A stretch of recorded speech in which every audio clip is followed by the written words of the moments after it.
되시기를 축원드립니다. 오늘 말씀은 우리에게 주신 귀한 말씀을 더 깊이 다시 보는 그런 시간을 갖겠는데요. 마태복음 28장 16절에서 20절 말씀, 마태복음 28장 16절에서 29절 말씀입니다. 20절 말씀. 자, 찾으셨습니까? 저와 여러분이 한 절씩 교독하겠습니다.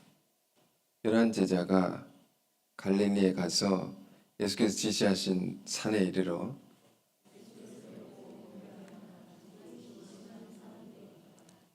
예수께서 나와 말씀하여 이르시되 하늘과 땅의 모든 권세를 내게 주셨으니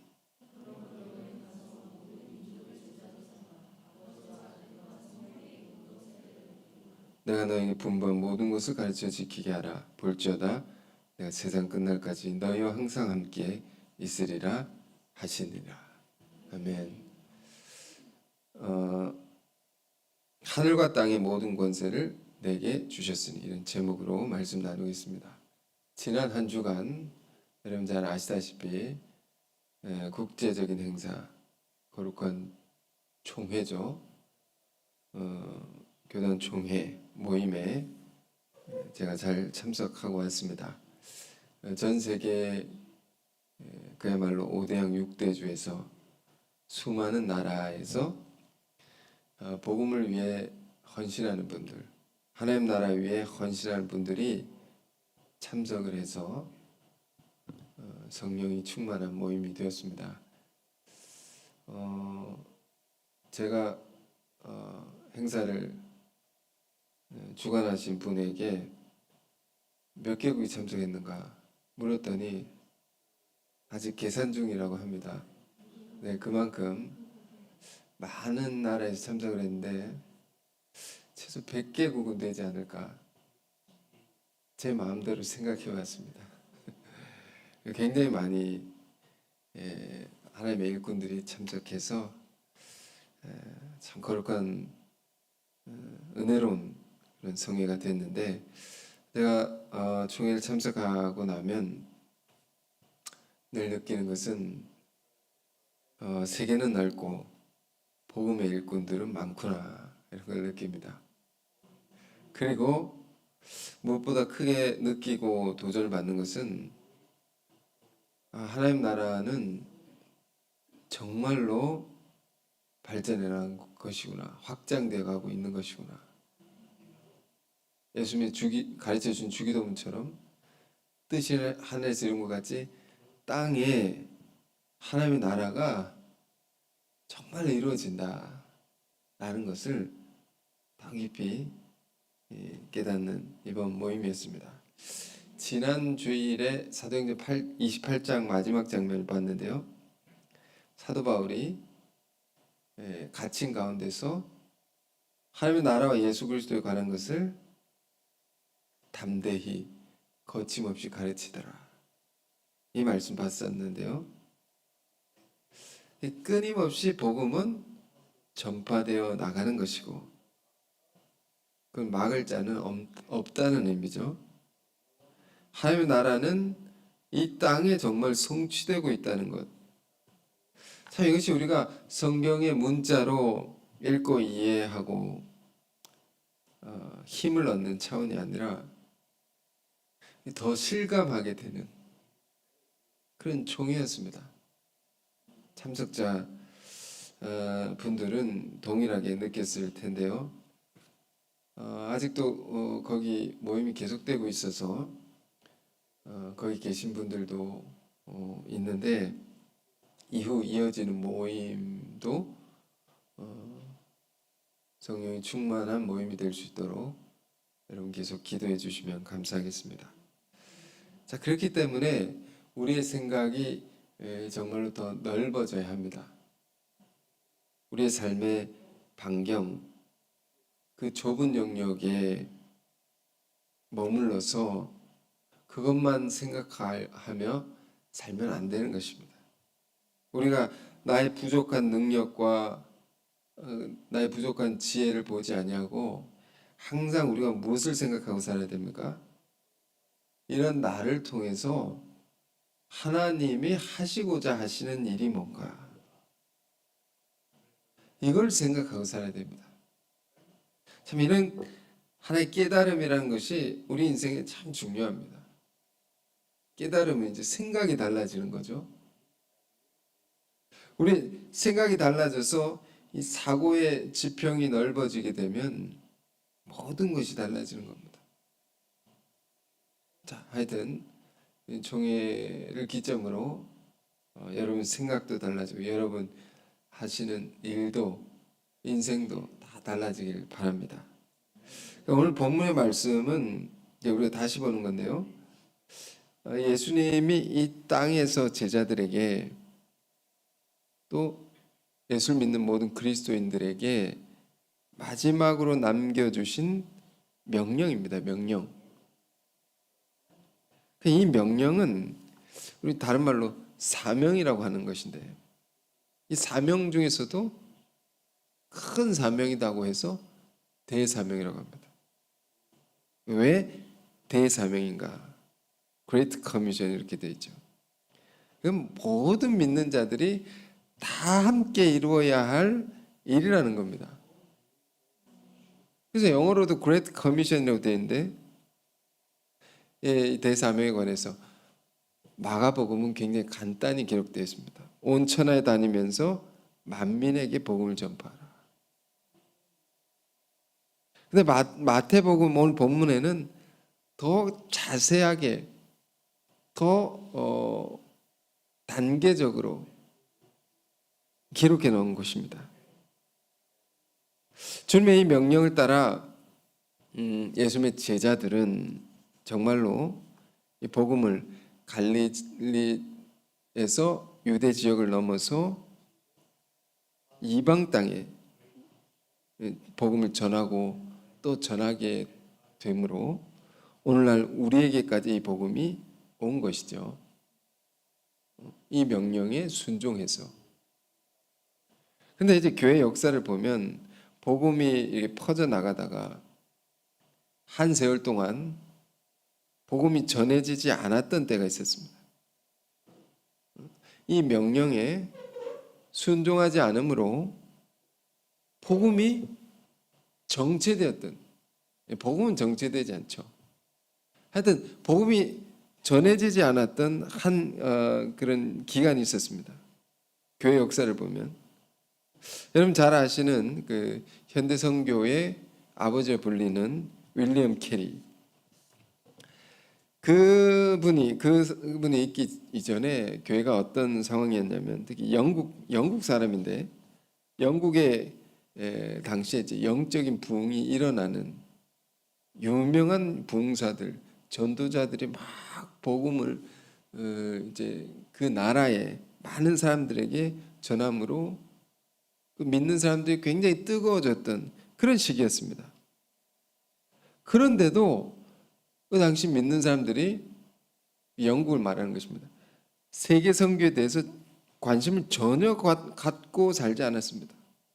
그냥 말씀을 듣고 은혜 받으니까 나는 기쁜 거죠. 나는 좋은 거죠. 그런데 세계 선교에 대해서 관심을 갖고 살지 않았습니다. 그런 사람들도. 유명한 이야기가 있습니다. 윌리엄 캐리가 이제 영국에서 목회를 하면서 교회를 이제 섬기면서 성경을 가만히 보니까 이 대사명에 관한 말씀이 있는 것입니다. 땅 끝까지 복음을 전하라. 사도행전 1장 8절이죠. 그 땅 끝까지, 그 세계 선교를 말하는 것이 아니겠습니까?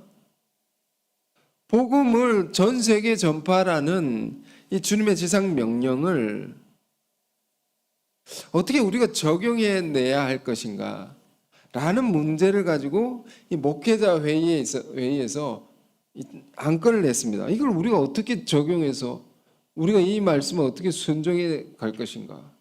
이 안건을 이제 윌리엄 캐리가 젊은 목회자였습니다. 20대 초반이었습니다. 이거를 냈는데 거기에 있는 이 목회자들, 지도자들의 반응이 썰렁했다는 것입니다. 너무 썰렁했다는 겁니다. 그러면서 한 원로 목사님이 그에게 다가와서 이렇게 말했다고 합니다. 이복이 젊은이, 20대 초반이었으니까 이복이 젊은이 그만 열을 내고 자리에 앉게나. 하나님이 이방인들을 개종시키려 하신다면 자네나 우리 도움 없이도 얼마든지 하실 수 있을 걸세. 이렇게 얘기하셨다는 겁니다. 원로 목사님이. 우리가 안 해도 하나님이 하신다는 겁니다. 어떻게 보면 맞는 말이죠. 근데 좀 이상하지 않습니까? 우리는 안 해도 된다. 굳이 우리가 그거 하려고 애쓸 필요가 없다는 겁니다. 구원할 사람은 하나님이 다 알아서 구원을 하신다는 거예요. 그 당시 교회 부흥이 막 일어날 때였습니다. 영국에 부흥사들, 유명한 부흥사들이 막 많은 사람 가슴을 뜨겁게 했던 그런 때였습니다. 그런데 이런 말을 했다는 것입니다. 왜 당시 믿는 사람들, 그 사람들이 이런 생각을 했을까요? 잘못된 교리를 듣고 배워왔기 때문입니다. 하나님의 말씀을 잘못 이해했던 것입니다. 어떤 면이 잘못되었을까요? 하나님이 다 정해놨다는 겁니다. 구원받을 자, 안 받을 자. 우리가 잘 아는 이중 예정이라는 게 있죠. 더블 데스티네이션. 그 교리를 보면 구원받을 자, 안 받을 자 정해놨다는 거예요. 이런 교리의 단순한 논리로 이런 교리를 이해하게 되면 어떻게 됩니까? 다 정해놨으니, 하나님이 다 정해놨으니 뭐 굳이 전도하려고 사람을 영을 구원하려고 애쓸 필요가 없게 되는 겁니다. 여러분, 이 문제가 꼭 어떤 문제와 같은가 하면, 이 성경을 우리가 읽을 때 시작되는 중요한 주제와 같습니다. 하나님 태초에 아담을 지으시고 아담에게 명령하셨죠. 이때도 명령입니다. 생육하라. 생육하라는 게 뭐죠? 온전한 인간으로 자라나라 하는 거죠. 그 온전한 인간으로 자라난다는 건 뭘 의미합니까? 인간이 하나님을 닮아 죄를 짓지 않고 하나님의 사랑으로 의를 행하며 선을 행하는 인간으로, 그런 인간이 되라는 명령이죠. 되라고 하셨습니다.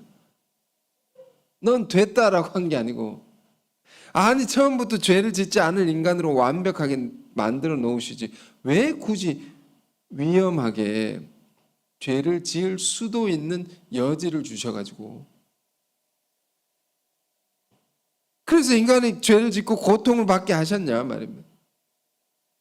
굉장히 우리 예수를 믿기 시작할 때 안 믿는 사람들이 이 면에 해답을 얻지 못해서 교회를 안 나온 사람이 정말 많습니다. 그러니까 말씀을 가르치는 사람들이 이 해답을 못 찾고 설명하기가 굉장히 어려우니까 어떻게 설명해요? 하나님이 전능하신 하나님인데 전능하신 하나님이 그 하나님의 전능성이 훼손되지 않아야 되지 않습니까? 하나님 만드신 인간이 실패를 했다고, 죄를 짓지 않도록 실패를 해버렸단 말이에요. 이거 어떻게 하나님 실수입니까? 하나님 실수한 하나님, 전능하지 않는 하나님 돼버리는 거죠. 그렇게 되면 곤란하니까 사람들이 어떻게 교리를 가르칩니까? 전능하신 하나님이니까 다 예정 속에 있는 것이다. 다 하나님 계획 속에 있는 것이다. 다 정해놓은 것이다. 뭐까지도, 타락도 정해놓고. 이 정말 끔찍한 교리입니다. 한국의 어긋난 교회들을 보면 이 교리를 그대로 믿어가지고 살아가는 사람들이 사회적으로 큰 문제를 일으키고, 왜 그랬습니까? 다 정해놨다는 말 속에는 내가 누구를 죽였습니다. 살해를 했습니다. 그 사람 죽었습니다. 그래 놓고 당신 죽게 될 것이 정해져 있었던 사람입니다. 그럼 어떻게 됩니까? 죽인 사람이 죄책감을 전혀 가지지 않습니다. 이런 잘못된 교리, 끔찍한 교리를 배운 사람들이 신앙을 한단 말이에요. 사회적인 엄청난 문제가 되고. 근데 성경에 그렇게 말하고 있는 것입니까? 아니라는 거죠. 하나님이 인간을 사랑하시고 자유의지를 주셨다. 진정한 사랑은 자유를 기초로 한 사랑인 것입니다. 강제할 수 없는 것입니다. 스스로 할 수 있어야 하는 것이죠. 그 하나님이 모든 것을 인간을 위해 다 만들어 놓으시고 다 인간을 위해서 다 해 놓으시고 인간을 창조하시고 명령하신 거죠. 생육하라고. 그러니까 인간은 어떻게 해야 됩니까? 하나님의 그 사랑을 깨달아서 스스로 하나님께 그 사랑에 응답해야 하는 거죠. 스스로 하나님께 나아가야 하는 것입니다. 그러할 때 하나님과 인간의 관계가 온전해진단 말이에요. 왜 이런 말씀을 합니까? 선교도 마찬가지입니다. 지금 명령이죠, 명령. 왜 명령을 하십니까? 주님께서 이 땅에 우리를 위해서 오셔서 마음과 뜻과 목숨을 다해 인간을 향한 하나님의 사랑을 다 드러내시고 죽기까지 복음을 전파하시고 마지막에 이 명령을 주신 것입니다. 대사명을 주신 것입니다. 만민에게 전파하라, 복음을. 그럼 이 명령을 받은 믿는 자들은 어떻게 살아야 하는 것입니까? 주님의 놀라운 사랑을 깨달아서 알아서 그 명령에 응답을 해야 되는 거죠. 응답. 그런데 믿는 자들이 응답을 안 하는 것입니다. 그 명령에 순종을 안 하는 것입니다. 그런 이야기들이 구약 성경에 나와 있는데 요나 이야기죠. 요나서에 나오는 요나의 이야기. 우리는 이것을 어떻게 읽습니까? 요나는 하나님이 선택하신 백성을 대표하는 자로 우리가 봐야 되는 거죠.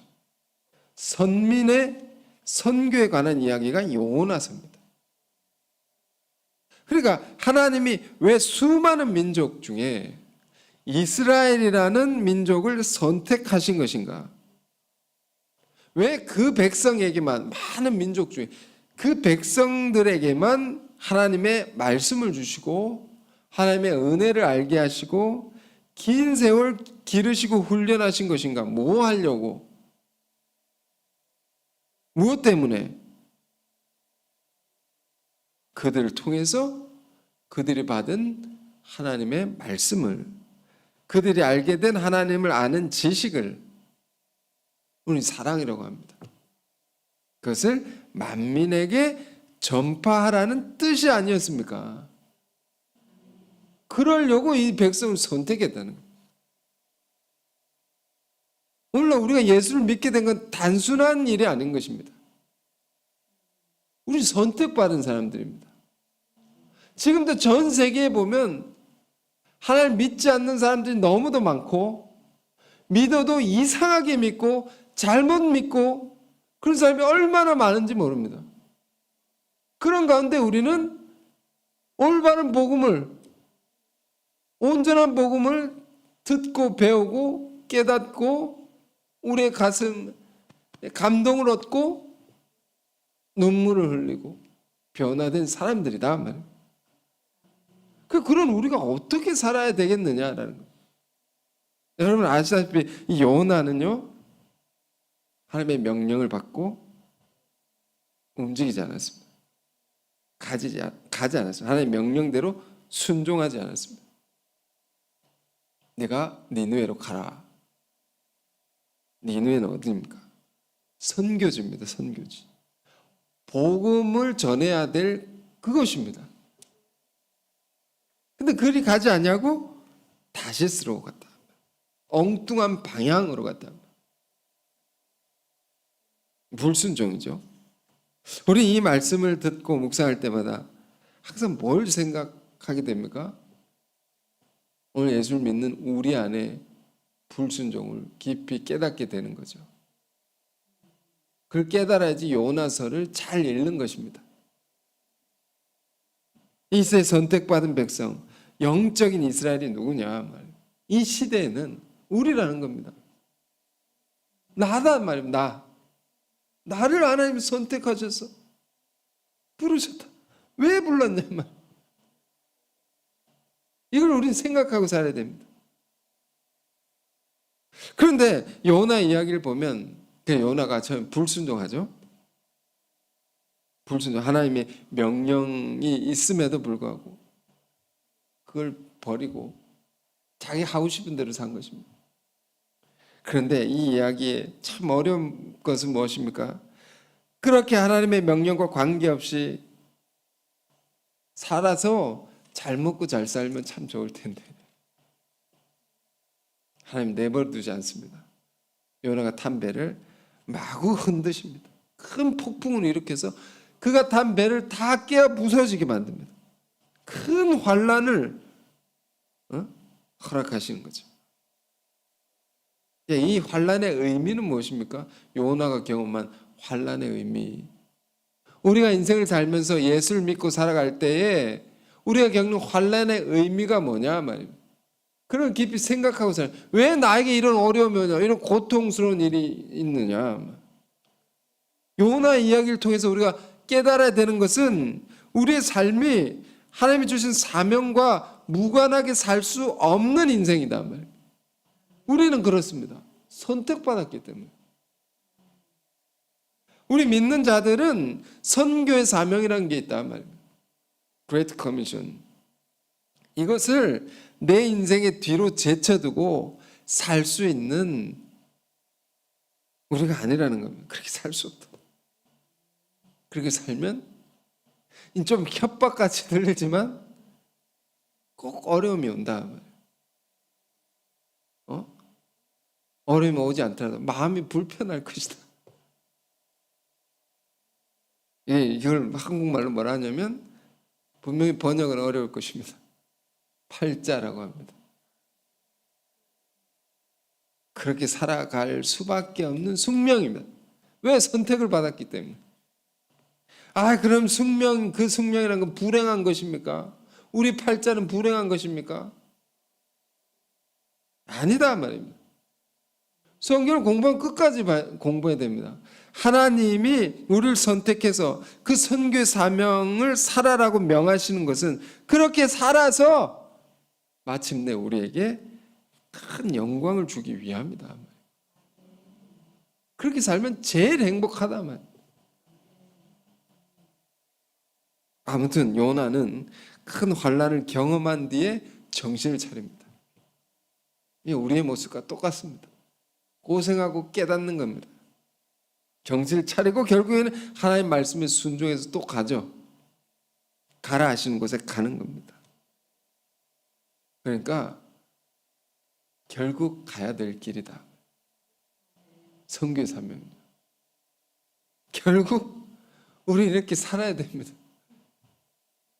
우리 삶이 선교회로의 부르심을 늘 묵상하고 정말로 하나님 나를 통해서 하실 일들을 생각하면서 살아요. 저 이번에 이 모임 참석하면서 이걸 좀 더 생각하게 되었던 것 같습니다.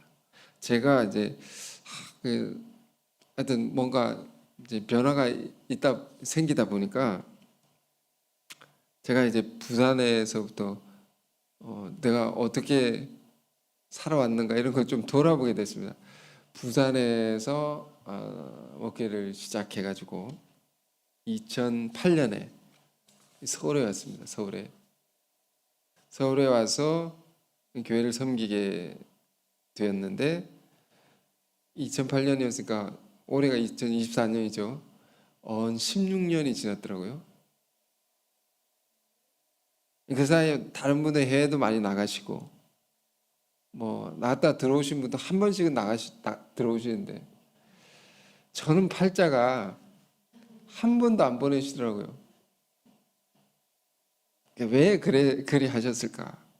어떤 때 막 섭섭하기도 하고 왜 나를 안 보내십니까? 왜 그리 하셨을까? 왜 이 교회를 나는 지금도 섬기고 있는 것일까? 뭘 하라고 여기 보내셨을까? 하여튼 이런 생각을 계속 하게 됐고 하고 있습니다. 부르심의 뜻이란 게 있지 않습니까? 우리 인생이 그냥 그렇게 사는 게 아니고 나를 부르신 이유가 있다. 나에게 그 일을 맡기신 일이 있다. 그 이유가 있는 거다. 여러분도 다 그게 다 있는 것이죠. 그런데 다 여러 가지 모양으로 하나님의 은사대로 주의 몸된 교회 공동체를 섬기고 계신 것인데, 그런데 우리 믿는 자들 모두에게 공통적으로 부르심의 뜻이라는 게 있단 말입니다. 그게 선교라는 겁니다. 그게 대사명이라는 겁니다. 우리가 받은 이 복음을 알지 못하는 자들이 있단 말이에요. 우리가 받은 이 영적 모든 영육 모든 면에 받는 축복을 경험하지 못하는 사람들이 있다. 여전히 고통 속에 있는 사람들이 있다.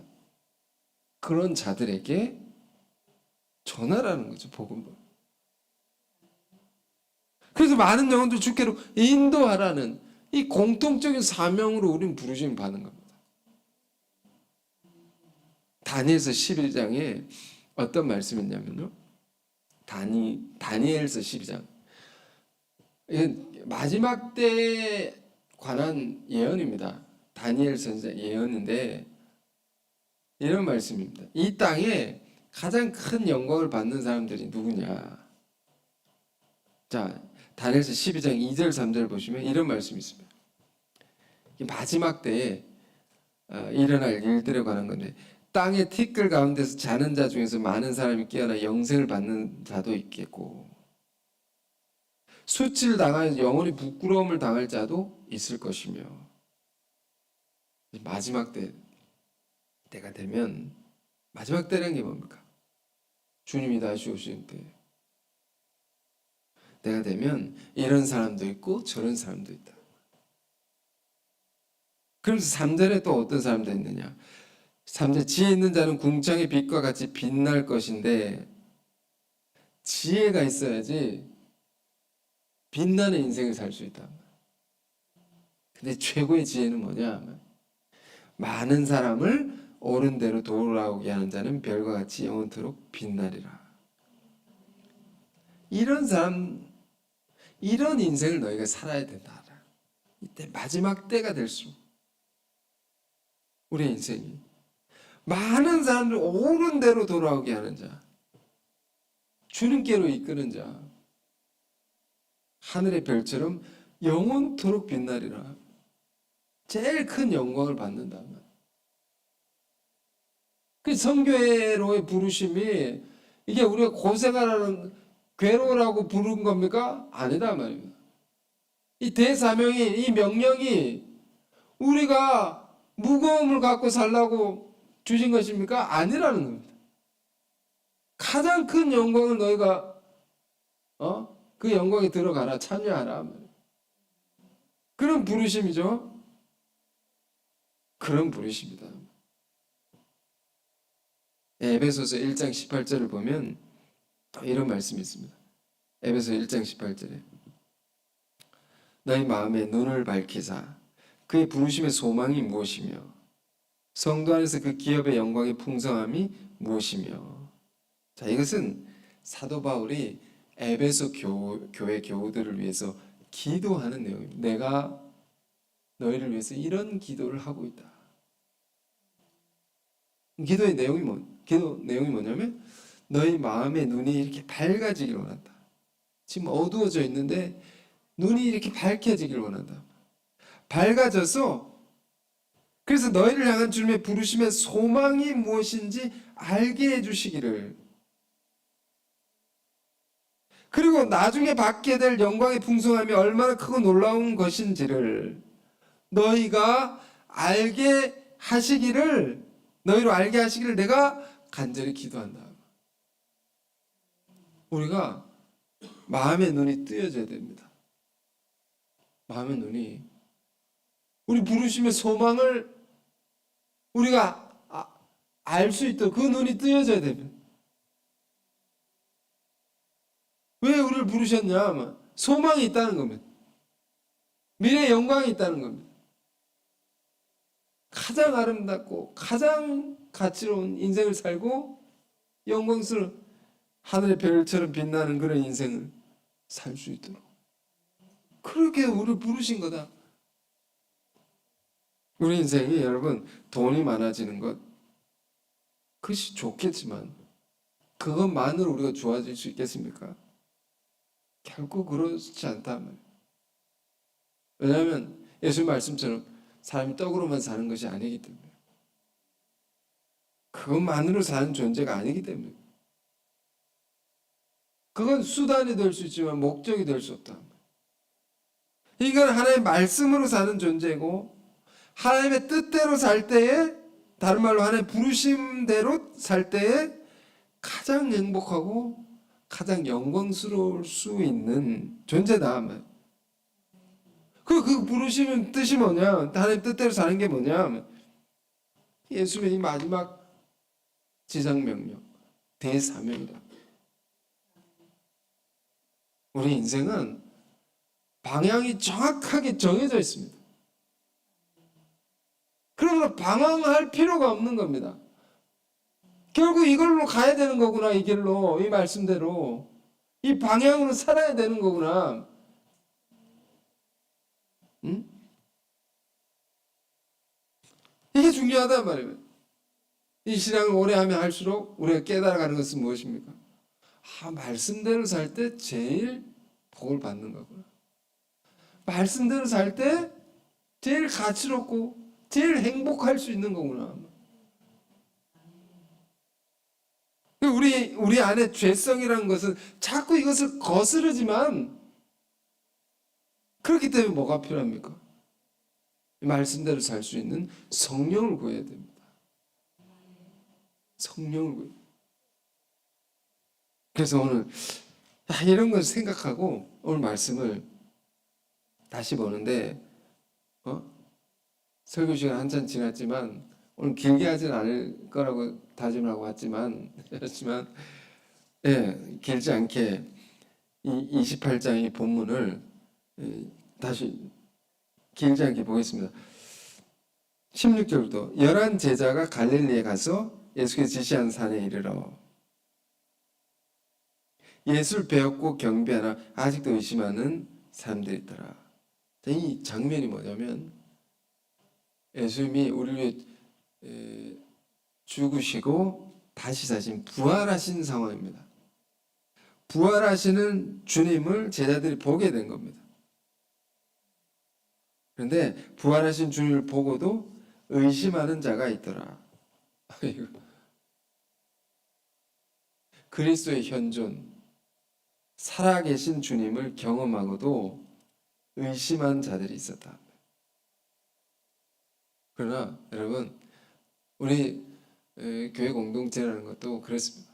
믿는 사람 있고 같은 공간에 있어서 믿는 사람 있고 믿지 않는 사람들이 있는 거죠. 그런 사람들이 있다 할지라도 역사는 흐르는 겁니다. 그들은 그렇게 의심하고 있다 할지라도 하나님의 나라는 믿는 자들 통해서 이루어집니다. 그래서 이런 말씀을, 그런 가운데 예수님이 마지막 말씀 주신데 그게 대사명이죠. 예수께서 나와 말씀하여 이르시되 하늘과 땅의 모든 권세를 내게 주셨으니. 말씀 정확하게 봐야 됩니다. 하늘과 땅의 모든 권세를 누구에게 주셨습니까? 내게 주셨어요. 내가 누굽니까? 예수님입니다. 예수님. 예수님 자신에게 하나님께서, 아버지 하나님이 하늘과 땅의 모든 것을 나에게 줬단 말이에요. 예수님께 주셨단 말입니다. 그런데 그 다음 이어지는 구절이 뭡니까?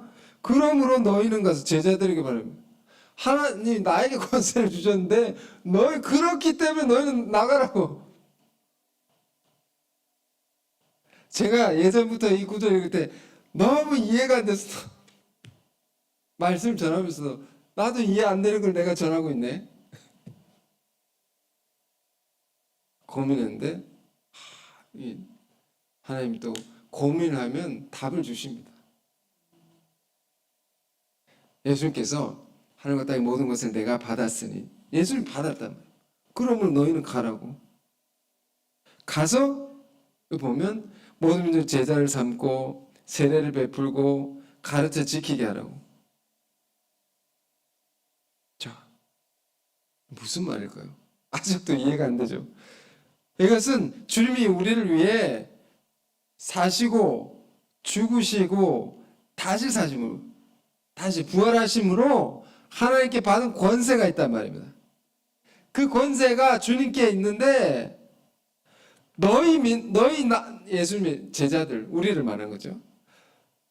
나를 믿는 너희도 가서 이 세 가지를 하면, 세 가지입니다. 가서 세 가지를 하라고.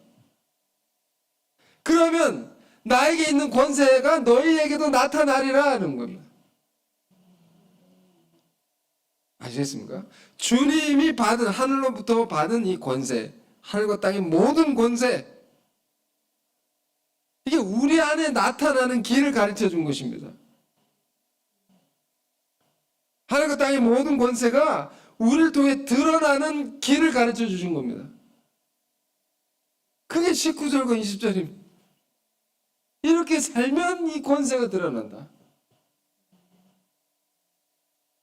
거꾸로 보면요, 이렇게 살지 않으면 너의 권세가 드러나지 않아.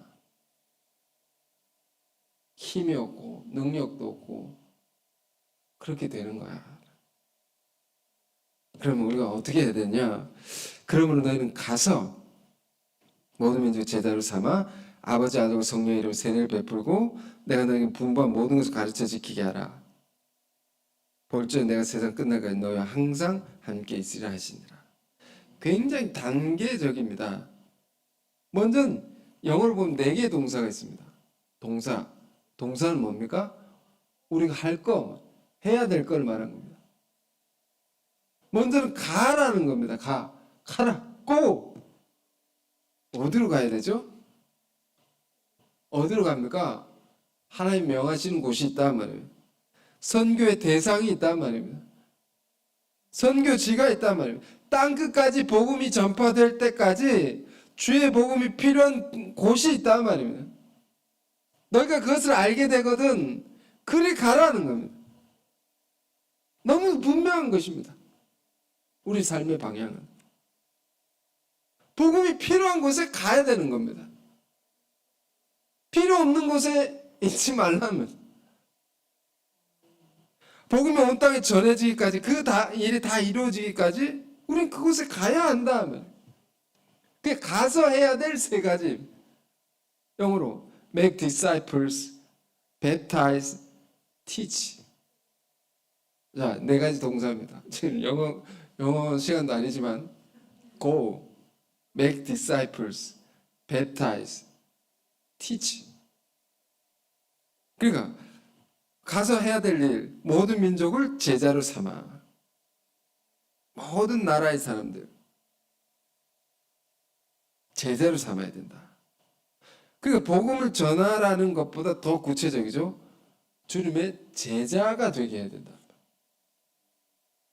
단순히 교회로 데려오라는 말이 아니고 제자가 돼. 제자가 뭡니까? 주님의 말씀을, 주님의 길을 따라 살아갈 수 있는 자가 되게 하라. 그 다음에 아버지와 아들과 성령의 이름으로 세례를 베풀고, baptize, 세례를 베풀고. 이게는 의식적인 것을 말합니다. 의식, 우리 세례식을 하죠. 그런데 제자로 삼으라는 것과 세례를 베풀라는 것이 이어져 있습니다. 이 순서도 중요한 것입니다. 제자로 삼고 난 다음에 세례를 줘야 된다. 제자가 된 사람이 세례를 받는 것입니다. 그러니까 예수님의 사랑을 알고 은혜를 알아서 거듭난 사람이 이 의식에 참여할 수 있는 겁니다. 이번에 제가 어느 날 선교사님 분 한 분을 만났는데 그 나라는 너무 다종교 사회이기 때문에 나라가 온갖 종교가 많기 때문에 그 나라는 개종한 것이 너무도 큰 사건인 것입니다. 그 사람의 인생에 있어서 너무도 큰 사건이기 때문에 세례를 이렇게 주면 안 된다는 겁니다. 머리에만 이렇게 하는 의식으로 해서는 안 된다. 꼭 침례를 줘야 된다고. 그래서 강이나 수영 물 같은 데 가서 온몸을 푹 담그고 끄집어내야 된다. 꼭 이걸 해야 된다고. 세례의 의미는 뭡니까? 완전히 죽고 다시 사는 거죠. 그래서 의식적으로도 굉장히 중요하다. 다 집어내야 됩니다. 그리고 다시 살아난다. 그러니까 이 의식이라는 것은 예수의 제자가 되고 나서 참여해야 되는 겁니다. 그래서 세례를 베풀고 이게 우리가 해야 될 일입니다. 그리고 주님이 가르쳐 주신 모든 것을 가르쳐 지키게 하라. teaching. 가르쳐서 그 말을 영어로 obey라고 돼요. 그 말씀을 순종하게 하라. 머리로만 듣고 아는 게 다가 아닙니다. 가르쳐 지키게 하라. 자, 이것이 주님 우리에게 마지막으로 남기신 명령입니다. 그러니까 우리가 이 명령, 성경은 명령하죠. 명령이 많습니다. 명령을 하면 요즘 이 시대 사람들이 복음을 전할 때 명령으로 하면 누가 따르겠습니까? 마음이 부담이 되고 무거움이 오고. 그러나 우리 성경을 읽을 때 명령을 받아들일 수 있는 그 방법을 우리가 알아야 됩니다. 그 앞서 말씀드렸듯이 명령에 우리가 순종할 수 있는 것은 그 명령을 주시는 분이 우리에게 무엇을 했는가를 생각해야 됩니다. 명령하는 것은 이유가 있단 말입니다. 자, 그래서 가라라고 했는데 우리가 이제 우리 복음을 받은 사람들이죠. 어떻게 받았습니까? 누군가가 우리에게 가라는 명령을 순종함으로 우리가 복음을 받은 겁니다. 복음 누가 전했냐? 한국에 복음이 전해진 그 긴 역사를 우리가 보게 되면 먼 나라에서 이 나라에 복음을 전하러 온 것이죠. 수많은 선교사 분들을 생각해 보십시오. 그분들 입장에서는 우리에게는 온 것이지만 그분들에게서는 가라는 명령에 순종한 것입니다. 이 나라에 복음을 전하기 위해 자신의 모든 걸 포기하고 목숨을 걸고 왔던 수많은 선교사들의 이야기를 들어보십시오. 그 선교사들은 부흥 집회 때 은혜를 받아가지고 갑자기 성령을 받아가지고 선교사로 자원해가지고 이 나라에 왔습니다. 복음이 전해지기 전에 이 한국이라는 나라는 처참했습니다. 미개했습니다. 그런 나라였습니다. 아무도 세계에서 알아볼 수 없는 그런 나라였습니다. 그런 나라에 가라는 명령에 순종해서 목숨을 걸고 온 것입니다. 그래서 우리 양화진 선교사의 묘에 가면 우리 해외에서 온 지체들이 서울에 오면 항상 거기 모시고 갑니다. 이 나라의 복음이 어떻게 전해졌는가? 복음을 전해주러 왔던 선교사들이 어떻게 살아왔느냐? 어떤 사람은 병들어 죽고, 어떤 사람은 와서 굶어 죽고, 저기 의사하던 사람들이, 그 땅에서 자기 나라에서 많은 걸 누리고 살 수 있는 사람들이 와서 굶어 죽고, 병들어 죽고, 자식을 잃어버리고, 어떤 경우는 오자마자 목이 잘려 죽고, 그런 도처의 위험이 도사리고 있는 이 조선 땅에 와서 복음으로 전하러 왔다. 가라 하신, 이 가라는 주님의 명령을 순종해서 그분들의 믿음의 그 조상들의 피와 땀과 눈물을 생각해 보라. 그것을 붙들고 기도해 보라. 우리가 어떻게 이 명령을 순종할 수 있겠는가? 그들을 생각해 보라. 우리 가슴 뜨거워지고 결단이 서게 되고 위대한 역사의 세계를 열어 나갈 수 있는 놀라운 삶을 우리 다시 살아갈 수 있을 것입니다.